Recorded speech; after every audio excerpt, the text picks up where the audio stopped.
أعوذ بالله من الشيطان الرجيم.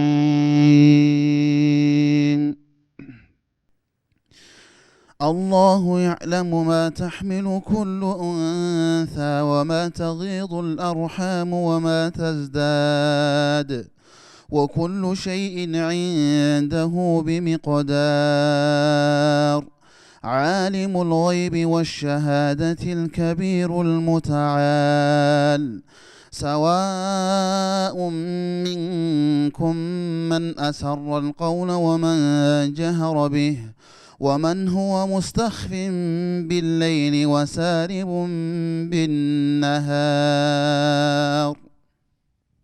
بسم الله والحمد لله والصلاة والسلام على رسول الله.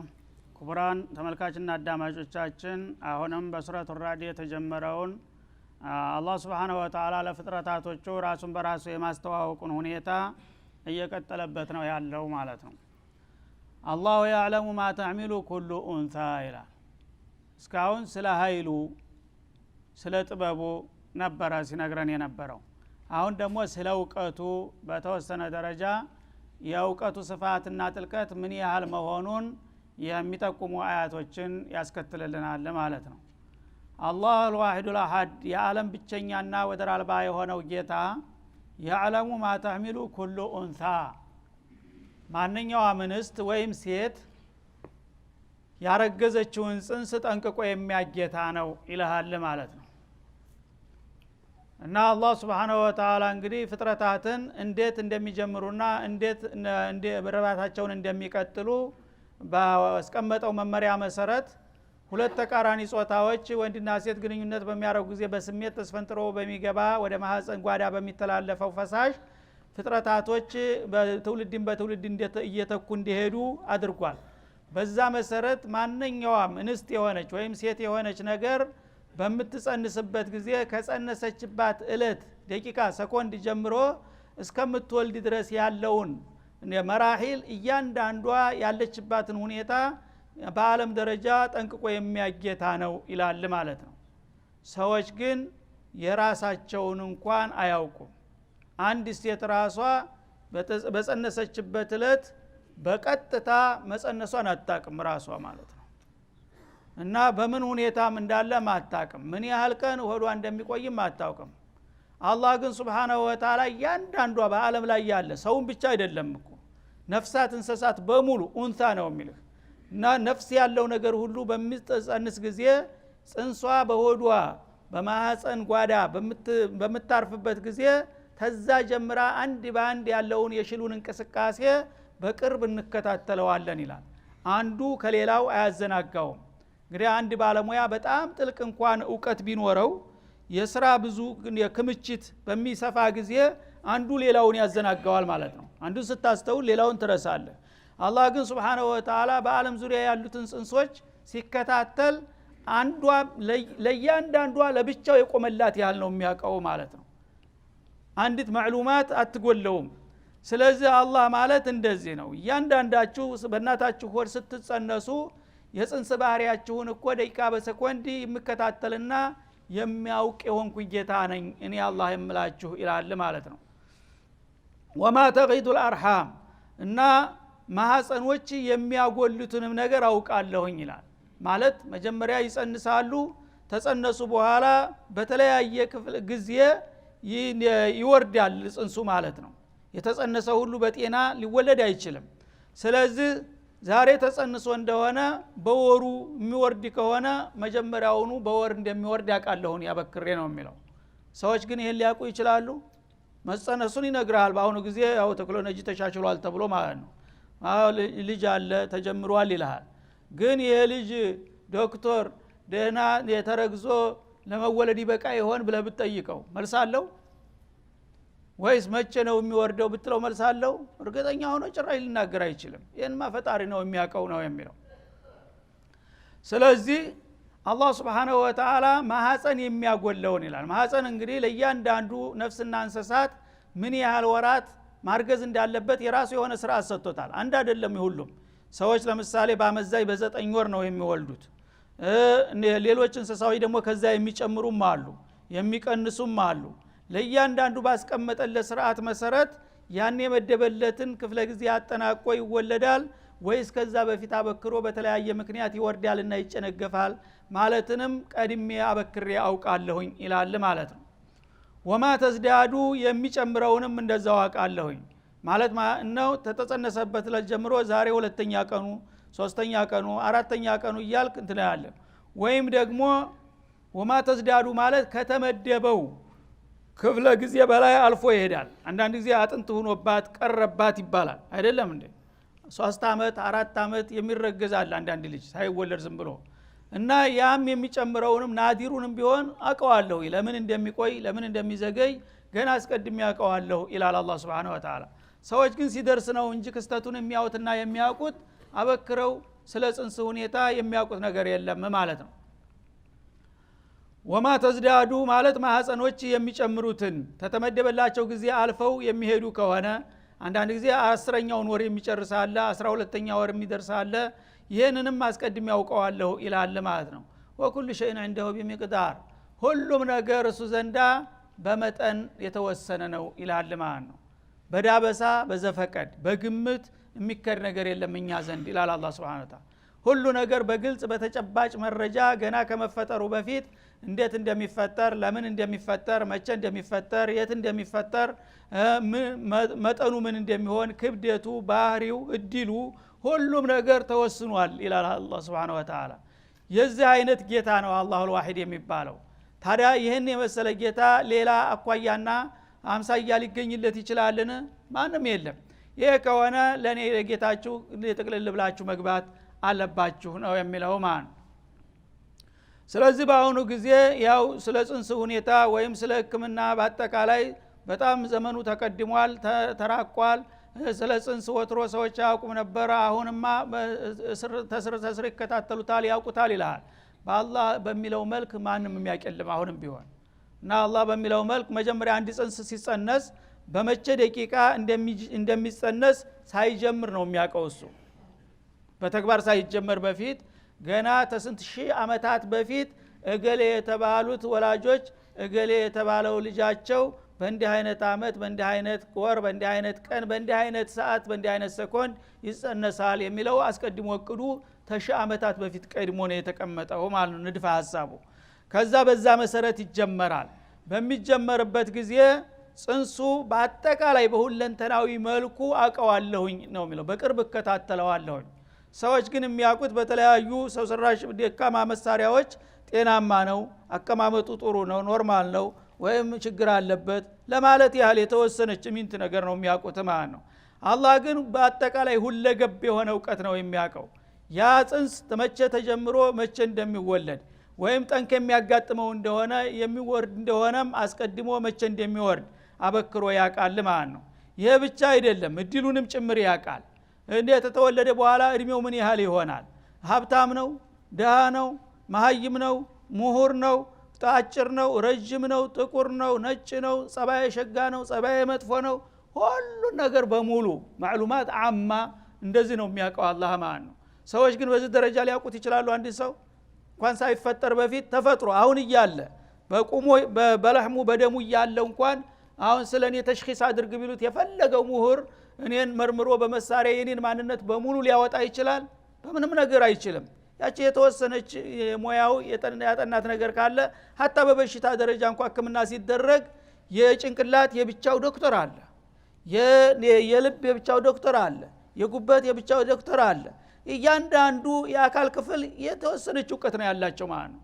ያን ዶክተር ለሌላው ክፍል አካል ብትወስደው ምንም ነገር አያውቅም እንዳንተ ነው ማለት ነው። ግን አላህ Subhanahu Wa Ta'ala ዓለምን የሚያውቃት በአጠቃላይ ያንዳንዷ በዝርዝር ተመነሻ እስከ መድረሻዋ ማንነቷን ከዛም አልፎ ሸቅይ ነው ሰዒር ነው ካፊር ነው ሙእሚን ነው ማለትን ገና አስቀድሞ ሳይፈጠር ሳይወለድ ያውቀዋል ማለት ነው። በሰው ግምት ቢሆን የጥሩ ሰው ልጅ ጥሩ ነው የመጥፎ ልጅ ነው መጥፎ ነው ብሎ ነው የሚገምተው ማለት ነው። አላህ ግን የነብዮች ልጅ ካፊር እንደሚሆን ያውቃል አስቀድሞ። إنه ليس من أهلك على نبي الله نوح ልጅ ለምን እንዲሆነ ሲሉ ልጅ አይደለም ሰርጀዋለሁ የሱ ልጅነት የለም አላቸው ማለት ነው። እና ካፊሩ ካፊር እንደሚሆን ሙእሚኑ ሙእሚን እንደሚሆን ሷሊሁ ሷሊህ እንደሚሆን አስቀድሞ ያውቃል። ይሄ ሁሉ ባህሪ በፍጡር ደረጃ አበክሮ ሊታወቅ የሚችል ነገር አይደለም። ይሄን ሁሉ የሚያውቀው ገና እናቱ ሆድ እያለ ነው። ስለዚህ ነብዩ አለይሂ ሰላቱ ወሰለም በሐዲሳቸው ሲያብራሩ አብዱላህ ኢብኑ መስዑድ ባቀረቡት ሐዲስ እና አሐደኩም ይጅመዑ ኸልቁሁ ፊ በጥኒ ኡሚሂ 40 ለይላ አሉ። መጀመሪያ ሁለት ተቃራኒ ጾታዊ ግንኙነት በሚያደርጉ ጊዜ የሰውየው ፈሳሽ ወደ ማህፀን ጓዳ በሚተላለፍበት ጊዜ በመላው ሰውነቷ ይሰራጫል። መጀመሪያ የእናቲቱን ባህሪ ለመውረስና ለማቀናጀት እንዲመች የሰውየው ስሜት ተወርሮ በሚገባ ጊዜ 40 ቀን ድረስ መላው ሰውነቷን በሙሉ ቃኝቶ ከሷ እንቁላል ጋር ተዋህዶ ተዛምዶ እንደገና ወደ ማህፀን ጓዳ ተጠቃሎ ይመጣል በ40 ቀኑ ማለት ነው። ከዛ በኋላ የሁለተኛ 40 በሚደርስ ጊዜ አለቃ ይሆናል ይላል። አለቃ ቁርአንም ይጠቅሰዋል። خلقል ኢንሳን ሚን አለቅ ይላል ማለት ነው። አልቀት በገጠር አካባቢ ያደጋችሁ ምታቁ ካላችሁ ውሃ በሚጠጣ ጊዜ ከውሃ ላይ ትል የመሰለች ጥቁር ትላለች እና እንደዚህ እንደ ላስቲክ ትለጠጣለች እና ስትጣበቅ አንድ ነገር ላይ እንትታለች ልክ እንደ እንትን ነው የምትሟጭጨው ትለጠጣለች። ያችን የመሰለ ማህፀን ጓዳ ላይ ሄዳ ትለጠፍና የምትለጠጥ ጥቁር ደም መስላ ትቆያለች ለ40 ቀናት ያህል አሉ። ከዛ ሁለተኛው 40 ሲጠናቀቅ ደግሞ ሙድጋ ይላል። አንድ ኩርማን አንድ ጊዜ የምታኘክ ስጋ ትመስላለች ማለት ነው። ከዛ ወደ አራተኛው በሚገባ ጊዜ እንደገና የአካል ክፍል ጭንቅላቱ እግሩ ቅርጹ ይሰራለትና እንደገና መላእክታው ይመጣል እድሉን ይወስናል ይመዘግባል ይላል። እና ያ ረቢ አዘከሩ ነው ኡንሳ ይላል። ወንድ ነው የምታረገው ሴት ይላል ባለሙያው ተልኮ ሲመጣ ማለት ነው። እና ሸቂዩን ናም ሰዒዱን ይላል ማለት ነው። ከም ሪዝቁሁ ወከም ዑምሩሁ ይመዘግባል። እናቴን ሁሉ አታይም አትሰማም ተሷ ይቀርባል። አላህ Subhanahu Wa Ta'ala من فوق 7 ሰማዋት ተወካዮቹን ልኮ ኦፕሬሽን ያረገሱ ሆድ ውስጥ ያዘጋጁ እሱ አታውቅም አትሰማም። እሱ ግን አላህ Subhanahu Wa Ta'ala በረቀቀ ዘዴው ስራውን እንደዚህ ይሰራል። ጽንስን የምናቀው እኛ ነን። ታዲያ አንተ ከዛ ጀምሬ በቅርብ የማቀህና የምከታተል ደካማው ሰው በእኔ ላይ ማመጽና መሸፈት ያዋጣሃልን? አቅምህን ወቅ ነው የሚለው አላህ Subhanahu Wa Ta'ala። ወማ ተغيቱ الارحام ማህፀኖች የሚያጎሉትን ቀን በቀን እንግዲህ እድሜው እየገፋ በሄደ ቁጥር የርግዝና ወራት እየተሸራረፈ ይሄዳል። በደቂቃ በሰኮንድ በዛ በቀናት በወራት እያለ ያቺ የተመደበችው ጊዜ ታልቃለች ማለት ነው። ዛሬ ምን ያህል ፐርሰንት እንደቀነሰ ነገ ምን ያህል እንደቀነሰ እናቃታለን እያንዳንዷ ነው የሚለው ማለት ነው። ወማ ተዝዳዱ የሚጨምረውንም ደግሞ የጽንሱ እድገት ምን ያህል እንግዲህ ፐርሰንት በየደቂቃው እንደሚጨምር ያቃል ጠንቅቆ ማለት ነው። እንደገና እድሜው ምን ያህል እየጨመረ እንደሆነ ያቃል። ወኩል ሸይን عنده بمقدار ሁሉም ነገር እሱ ዘንዳ በተወሰነ በተመደበ ነገር ነው የሚሄደው። በጣም የተራቀቀና የተሟላ የተዋጣለት በሆነ መርሆ ነው የዓለምን ምንመራት ኢላላ አላህ Subhanahu Wa Ta'ala። ስለዚህ እንግዲህ አላህ Subhanahu Wa Ta'ala እንግዲህ በእኛው ዙሪያ ሩቅ ሳይሄድ ማለት ነው መጀመሪያ ያለንበትን ዓለም ባጭሩ ሰማይን መሬትን ፀሐይ ጨረቃን በቅርብ ጎልተው የምናያቸው ስለሆነ እነሱን ጠቀሰ። ከዛ መጀመሪያ እንዳልኳችሁ ወደ ራሳችን መጣ ማለት ነው። ራስህን እኮ እኔ የማቀውን ያህል አንተ አታቅም እያለህ ነው። ማን ነው ያዘጋጀህ በዚህ መልክ? እና ሩቅ አትሂድ፣ ሌላው ዝግብ ውስጥ አትግባ። አንተ መጀመሪያ ስለ ራስህ ታውቃለህ ወይ? ስለሚጸነስ ልጅ ታውቃለህ ወይ? እና ስለሱ ልንገርህ እስቲ አቅምህን ትረዳ ዘንድ እያለ ነው አላህ Subhanahu Wa Ta'ala። ዓሊሙል ገይቢ ወሸሃዳ እና አላህ በጥቅሉ ሩቅና ድብቅ ስውር የሆኑትን ነገሮችና ገሃድና ግልጽ የሆኑትንም ነገሮች ጠንቅቆ ያውቃል ይላል። ይሄ ደግሞ የእውቀቱን አድማስ ስፋት መጠን ይገልጥልሃል ማለት ነው። እና ሰዎች የሚያውቁት አንድ ነገር በተወሰነ ደረጃ ብቻ ነው ታወቁ እንኳን ማለት ነው እንጂ በሁለገብ መልኩ ሊያውቁት አይችሉም። አላህ ግን Subhanahu Wa Ta'ala አንድ ነገር ሲያቀው ዓሊሙል ገይቢ ወሸሃዳ በሁለቱም ገጽታው ነው የሚያቀው ይላል። በሚስጥርም መልኩ ያቀዋል ውስጣዊ ሁኔታውን ግልጻዊ ገሃዳዊ ገጽታውንም ያቀዋል ነው የሚለው። ፍጡር ግን ይሄን አያውቅም። ምናልባት ካወቀ ግልጽ ከሆነው ገጽታ የተወሰነው ነው የሚያቀው። አላህ ግን Subhanahu Wa Ta'ala የሚያቃቸው ነገሮች ገይብ ይላል። ተሐዋሳት የራቁና የተደበቁ ማለት ነው ገይብ ማለት። ሰዎች አንድ ነገር የሚያውቁት በሐዋሳታቸው ነው እንደምታውቁት። በአይን የሚታይ ነገር ከሆነ በማየት ያቀዋል። የሚጨበጥ ከሆነ በመጨበጥ ያቀዋል። የሚቀመስ ከሆነ በመቀመስ ጣዕሙን ያቀዋል። የሚሸተት ከሆነ በሽታው ያቀዋል። የሚሰማ ከሆነ ድምጹን በጆሮው ሰምቶ ነው የሚያቀው ማለት ነው። ከዛ በአቅል የመጨረሻው ልብ ነው ወይም እነሱ እንደሚሉት በአንጎል ማለት ነው በጭንቅላት። ይሁን ግድ የለም እነዚህ ሁሉ የሰዎች መሳሪያና መመራመሪያ ናቸው። እኔ ግን ይሄ ሁሉ አያስፈልገኝም እኔ ዘንዳ ከተውንም ምስጥርና ድብቅ ግልጽ የሚባል ነገር የለም ሁሉም እኩል ነው የሚለው ሰው የሚያየው በብርሃን ነው ጨለማ ድቅድቅ ጨለማ ከሆነ አጠገብ የፈለገው ነገር ቢሆን እንኳን ልታይ አትችልም አሁን በሌሊት መብራት ድርግም ብሎ ቢጠፋ ለምሳሌ እንደዚህ መስጂድ አሙድ በጣም ብዙ ነው ተዝም በሰላም ልትወጣ አትችልም አሁን ሌሊት ቢጠፋብህ ተሄደ መሰሶ ጋር ነው የምትጋጨው ማለት ነው መጀመሪያው የተጠንቀቀህ አቅጣጫውን ታላስቀመጥክ በስተቀር ወይም የዳበስክ የዳክ ካልሄድክ በስተቀር ማለት ነው ለምን አይንም ቢኖር አይን በብርሃን ዲጋፍ ነው ያንተ አይን የሚያገለግለው እንጂ ብርሃን ከሌለ አይንህ ወሳኝነት የለውም ማለት ነው አላህ ግን እንደዚህ ነገር የለም በብርሃን ብቻ ነው የሚያየው በጨለማ ከሆነ አያይም የሚባል ነገር የለም የሚሰማው በቅርብ ርቀት ነው አይባልም በፈለገው በአለም ዙሪያ ያለችን ድምጽ በሙሉ ይሰማታል የፈለገውን ነገር በጨለማም በብርሃን የሚያየዋል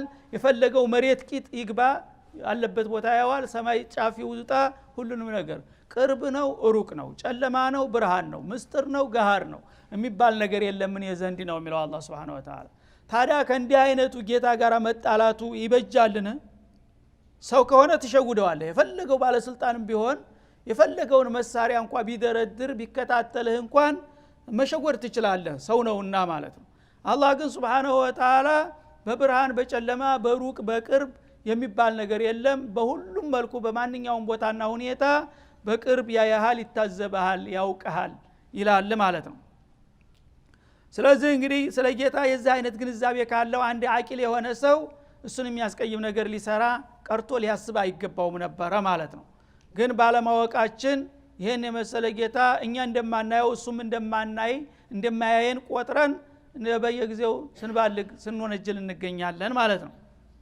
እና ዓሊሙል ገይብ ማለት እንግዲህ ከሐዋሳት የራቁ ነገሮች ሁሉ ሩቅ ድብቅ ስውር ይባላሉ በእኛ ደረጃ ማለት ነው አላህ ዘንድ ግን ሩቅ ድብቅ ስውር ወይም ገሃድ ይፋ የሚባል ነገር የለም ሁሉም እኩል ናቸው እሱ ዘንዳ ማለት ነው ሩቅ የሆኑትም እንደ ቅርብ ናቸው ድብቅ የሆኑትም እንደ ግልጽ ናቸው ድምጽ ያለቸውም እንደ ድምጽ ይኖራቸው የሌላቸውም በሙሉ ይሰማቸዋል ማለት ነው ስለዚህ የዚህ አይነት ጌታ መሆኔን እወቁና ስለኔ በሚገባ ተረዱ ነው የሚለው አላህ Subhanahu Wa Ta'ala አልከቢሩል ሙተዓል ኢላል እና ታላቅ ከሚባለው ሁሉ የታላቆች ሁሉ ታላቅ ከበላይ ሉዓላዊ ከሚባለው ሁሉ የበለጠ ሉዓላዊ የመጨረሻው እሱ ነው ይላል ማለት ነው እና እንግዲህ አስማኡላህ አልሁስናን ያስተማረን ነው ግር መንገዱን ማለት ነው እንግዲህ እናንተ በተለምዶ ታላቅ የምትሏቸው አሉ ከፍጥሮቹ መካከል ታላቅ የፈለገው ታላቅ ይኑር ተታላቁ ሁሉ በላይ እኔ ነኝ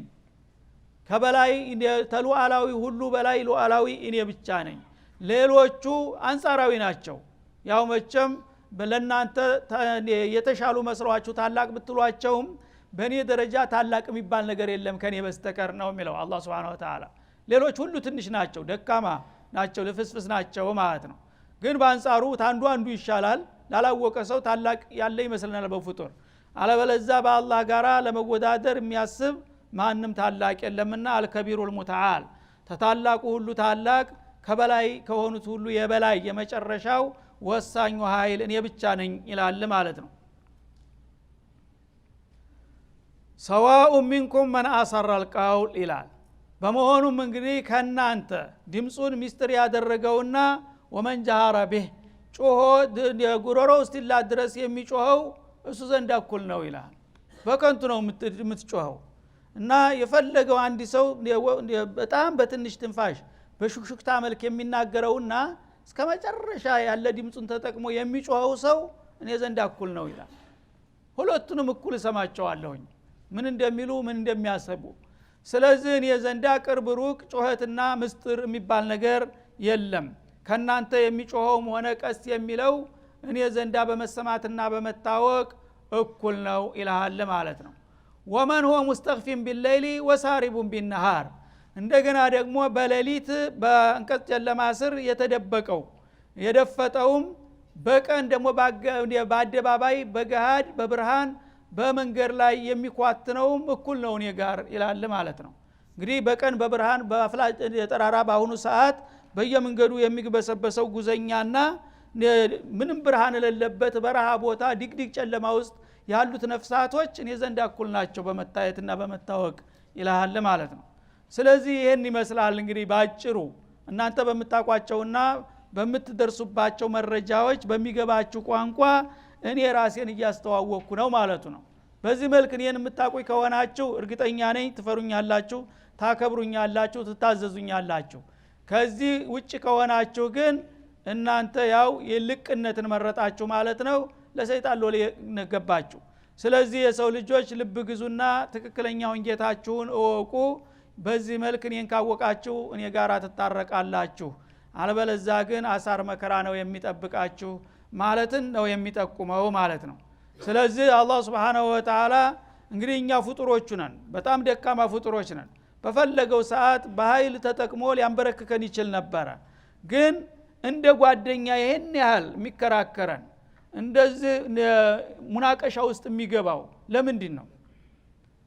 አርሐሙ ራሒም ከመሆኑ የተነሳ ነው እንጂ እኛ በሶ ደረጃ እኛ ወደረኛው አይደለንም። እንደዚህ አድርግ እንደዚህ ነው እንደዚህ ማለት አልነበረበትም።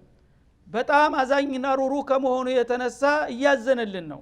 ይሄ ምስኪን ደካማ ምንም ማያውቅ እኮ ስለኔ ስላላወቀ ነው እንደዚህ የሚደናበረው። አንተ እንኳን በሰው አቅምህ ለምሳሌ አንድ በጣም ደካማ የሆነ ሰው በመንገር ላይ አተካራ ፈጥሮ ሊመታ ቢመጣ አሁን አንተ እኔ ልትመታ ነው ደካማ በለ በቃ ሂድ ብለህ ስቃው ትታውታለህ በአንተ አቅም እንኳን ማለት ነው። አላህ Subhanahu Wa Ta'ala ፍጡሮችን በአንድ ደቂቃ ዳር እስከ ዳር በሙሉ ሊያጠፋቸው ይችላል። ግን ስለሚያዝንላቸው እባካችሁ አቅማችሁን ወቁ፣ እኔ ማለት እኮ እንደዚህ ነኝ፣ እኔ ጋር መጣላት አያዋጣችሁም፣ አይጠቅማችሁም፣ ይልቁንስ ስርዓት ያዙና በትክክለኛው መንገድ ነው ቶሎ እያለ ያባብለናል ማለት ነው። እና እንደዚህ በሚያባብለን ጊዜ ደግሞ የጌታችንን ውለታ አውቀን እኛም ወደ ቀናው መንገድ መመለስ እንጂ ፈርቶናልና ትቶናል ብሎ የበለጠ መግረር አያስፈልግም ማለት ነው። ስለዚህ እንግዲህ እኛ ራሳችንን እንድናቅና ወደሱ እንድንመለስ ወደ የቀናው መስመር እንድንገባ እስከጋበዘን ድረስ እኛም ደግሞ ቅንነትን መምረጥና ወደ ትክክለኛው አቅጣጫ ለመሄድ መሞከር ይኖርብናል እያል የዛሬው ደርሳችን እዚህ ላይ ይጠቃለላል። ወሰለላሁ ወሰለም ዐለ ነብይ ወአሊሂ ወኢላ ሊቃኢን አኸር። ወሰላሙ አለይኩም ወራህመቱላሂ። ጥያቄ አለ እያሉ ነው። አንድ ሁለት ጥያቄዎች